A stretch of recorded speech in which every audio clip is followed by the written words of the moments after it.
Hello friends, welcome to Savage Point. நான் உங்கள் Askar. So Christopher நோலனோட ஒடிசி ஃபர்ஸ்ட் டீசர் ரிலீஸ் ஆயிருக்கு. டீசரில் நிறைய விஷயங்கள் ரிவீல் பண்ணல, பட் இந்த ஒரு வேர்ல்டு எப்படி இருக்கும் அப்படின்றத எக்ஸ்ப்ளோர் பண்ணியிருக்காங்க. ஓவராலாக இந்த ஒடிசி டீசரில் என்னெல்லாம் இருக்குது, இந்த ஒடிசி படத்தில் என்னெல்லாம் வரப்போகுது அப்படின்றத இன்னைக்கு இந்த வீடியோவில் நம்ம எக்ஸ்பிளைன் பண்ணிடலாம். அதனால் இந்த வீடியோவை ஸ்கிப் பண்ணாமல் ஃபுல்லாக பாருங்கள். சரி வாங்க நம்ம வீடியோக்குள்ளே போகலாம்.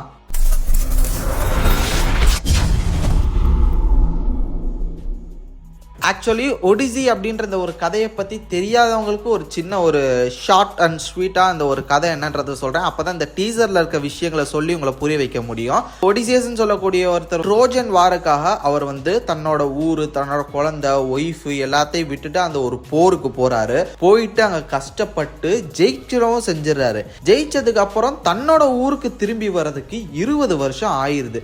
இது 20 வருஷம் இடைப்பட்ட காலத்தில் அவர் என்ன மாதிரியான பயணத்தை ஏற்பட்டாரு, அவரோட குடும்பம் என்ன மாதிரியான இன்னல்களை, என்ன மாதிரியான ராஜதந்திர சிக்கல்களை சந்திச்சது அப்படின்றதெல்லாம் வச்சுதான் பாத்தீங்கன்னா இந்த ஒரு ஸ்டோரி போகும். ப்ரோ, இந்த ஒரு படத்துல டாம் ஹாலண்ட் இருக்காரு அப்படின்னு கேட்டீங்கன்னா அவர் ஒடிசியஸோட பையனா நடிச்சிருக்காரு. ஸோ இந்த சைடு நடக்கக்கூடிய கதைகள் பாத்தீங்கன்னா டாம் ஹாலண்ட் இருப்பாரு.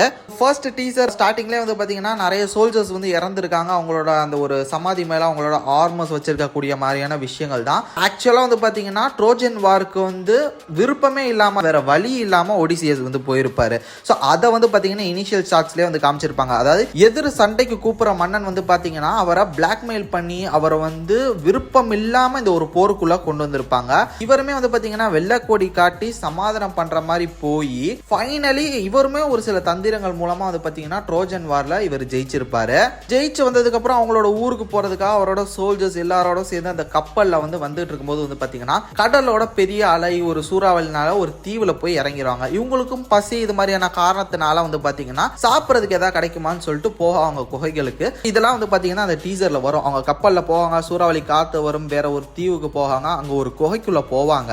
அங்க ஒரு ஒத்த கண்ண பெரிய ஜெயின் சைக்ளாப்ஸ் வருவான். ஆக்சுவலா அதை இங்க லைட்டா டீஸ் பண்ணிருக்காங்க. சத்தியமா யாருமே நினைச்சு பார்த்திருக்க மாட்டாங்க இது மாதிரியான ஃபேண்டசி படத்துல கிறிஸ்டோபர் நோலன் இந்த அளவு யூஸ் பண்ணுவாரு அப்படின்னு சொல்லிட்டு. அவர் ஃபர்ஸ்ட் இந்த மாதிரி ஃபேண்டசி ஃபிலிம் எடுத்ததே பலருக்கும் ஆச்சரியம். ஏன்னா எல்லாத்தையுமே ரியலிஸ்டிக்கா எடுக்கணும்னு நினைக்கக்கூடிய ஒரு ஆள் அவரு. இதெல்லாம் எப்படி அவர் புல் ஆஃப் பண்ணுவாருன்னு எதிர்பார்த்தோம், பட் பண்ணியிருக்காருங்க இதெல்லாம். அங்க அந்த சைக்ளாப்ஸோட பெரிய சண்டை போட்டு அந்த ஒத்த கண்ணனோட கண்ணே பாத்தீங்கன்னா ஒடிசியஸ் குத்திட்டு ஓடிடுவாரு. அப்போ என் பேர் ஒடிசியஸ்டா அப்படின்ற மாதிரி சொல்லிட்டு போயிடுவாரு. அந்த ஒத்த கண்ணை வேற யாரோட பையனும் இல்ல, நீர்களின் கடவுள் பொசைடன் சொல்லுவாங்க. ஸோ அவரோட பையன். ஸோ அவர் நேரா அவங்க அப்பாட்ட சொல்ல, அவங்க அப்பா இவங்களை ஒரு 10 வருஷம் அலைய விட்டுருவாரு. அப்படின்னா கடலுக்குள்ளேயே எங்கடா சுத்துங்கடா, என் பையனே தொடுறீங்க இந்த மாதிரி சொல்லி இவங்களை பாத்தீங்கன்னா கடல்லே அலைய விட்டுருவாரு அவரு 10 வருஷம். இதன் காரணமா பாத்தீங்கன்னா அவரோட ஃபேமிலியை போய் ரீச் பண்றது லேட் ஆகும், டிலே ஆகும். அதுக்கு இடையில அவர் என்ன மாதிரியான ப்ராப்ளம்ஸை ஃபேஸ் பண்ணாரு இப்படின்ற அந்த ஒரு டிராவல் 20 இயர்ஸ் டிராவல் இருக்கு. இது எல்லாத்தையும் எப்படி 3 ஹார்ஸ்குள்ள கொண்டு வர போறான்னு சத்தியமா புரியல. எனக்கு தெரிஞ்சு நிறைய விஷயங்கள் ரஷ்யா போறதுக்கு தான் வாய்ப்புகள் இருக்குன்னு நினைக்கிறேன். ட்ரோஜன் வார்லாம் சீக்கிரம் முடிக்க தான் ட்ரை பண்ணுவாங்களோன்னு எனக்கு தோணுது. அதே மாதிரி அந்த சைடு ஒடிசியஸோட ஃபேமிலி அவங்களோட அந்த ஒரு ராஜ்யத்தை காப்பாத்திக்கிறதுக்கு என்னெல்லாம் பண்ண போறாங்க. ஸோ டாம் ஹாலண்ட் போர்ஷன்ஸ் வேற அந்த சைடு இருக்கு. இங்க அவங்க அப்பா கஷ்டப்படுறாரு, அவர் வரதுக்கு என்னெல்லாம் சிரமப்படுறாரு, அந்த போர்ஷன்ஸ் இருக்கு. இது மாதிரி மாறி மாறி இந்த ஒரு படம் இருக்க போகுது. ஸோ பயங்கர இன்ட்ரெஸ்டிங்கான ஸ்டோரி, பட் ஃபேண்டசி எலமெண்ட் நிறைஞ்ச ஒரு கதை. இதை மேக்கிங்கா கிறிஸ்டோபர் நோலன் எப்படி பண்ணியிருப்பாருன்றதை பார்க்கறதுக்கு மட்டும்தான் இப்போ பயங்கர ஹைப்பே. அந்த அளவு எதிர்பார்த்துக்கிட்டு இருக்காங்க. ஏன்னா இவர் ஃபேண்டசியே கொஞ்சம் ரியலிஸ்டிக்கா அவரோட ஸ்டைல நம்பகத்தன்மையா கரெக்டா எடுப்பேன் அப்படின்ற மாதிரி எடுப்பாரு. எல்லாமே ஒரு அளவா இருக்கும், ஃபேண்டசியா இருந்தாலும் எதா இருந்தாலும் அப்படின்ற மாதிரி எடுப்பாரு.